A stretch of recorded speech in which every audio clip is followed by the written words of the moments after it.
జయతు జయతు భరతమాత, జయతు జయతు ఆంధ్రమాత. తన్నాన తాన తన్నానను తాని తన్నాన తరిగిట తరిగిటతో వినరా భారత వీర కుమార, విజయము నీదేరా.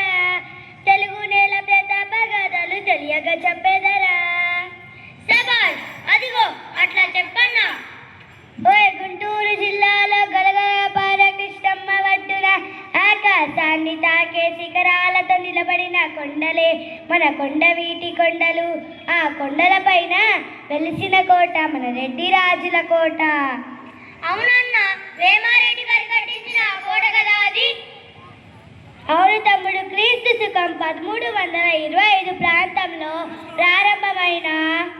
ప్రారంభమైన సామ్రాజ్యం ఆంధ్రదేశానికి స్వర్ణయుగాన్ని తెచ్చింది. కోటగోడలు కొండలపైన కోటను కొట్లుగా ఉన్నాయి. శత్రులెవ్వరు రాకుండాను కాపలకస్తున్నాయి.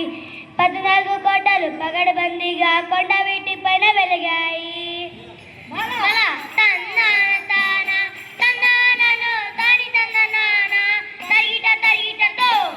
ఆ కొండ పైన ఒక నీటి చుక్క దొరకడమే కష్టమనుకునే రోజుల్లో గజశాలలు, గుర్రపు శాలలు మరియు వర్షపు నీటిని నిల్వ చేసే అద్భుతమైన చెరువులు నిర్మించారు మన రాజులు.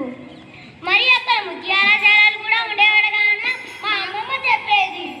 నిజమే తమ్ముడు, వ్యాపారానికి కళలకు కొండవీడు పెట్టింది పేరు. ఆ కొండల గాలిలోనే ఒక వీరత్వం ఉంటుంది. పెదకోమటి వేమారెడ్డి ఏలుబడిలో విద్యానగరిగా వెలిగింది. శ్రీనాథ కవి సార్వభౌముడు కవితల గానం చేసింది. పల్నాటి పౌరుషం, రెడ్డి రాజుల ప్రతాపం జగతికి చాటిన జగకేతనం మన కొండవీడురా. సబాష్,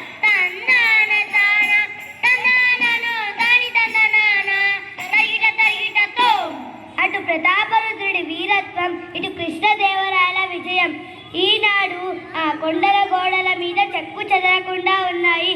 ఆ కోట శిథిలావస్థలో ఉన్న మన తెలుగు వారి పౌరుషానికి అది నిలువుతడ్డం. నిజమన్నా, మన చరిత్రను మనమే కాపాడుకోవాలి.